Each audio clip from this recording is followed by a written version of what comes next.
Une affaire de viol qui a servi d'électrochoc pour la Fédération française de tennis. Le document interne est signé Arnaud Di Pasquale, ancien joueur et directeur technique de la fédération, et c'est une première dans le monde du tennis. 34 points déterminent très précisément l'attitude que doivent adopter les entraîneurs sur les cours et en dehors.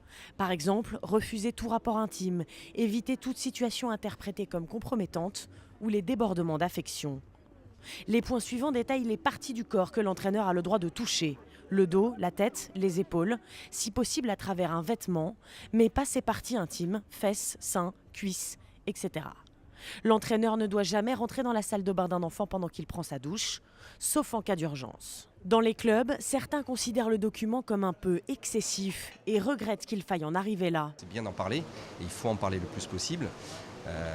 Maintenant, j'ai pas besoin de savoir qu'on ne doit pas avoir des abus par rapport aux enfants.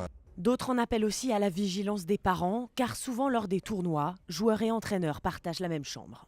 Le choix de la personne avec qui on part est très important. Les parents doivent vraiment s'impliquer. Preuve que la fédération prend l'affaire très au sérieux, elle conseille en cas de doute d'appeler une ligne spéciale d'aide aux victimes. Le document a été envoyé à toutes les ligues régionales de tennis.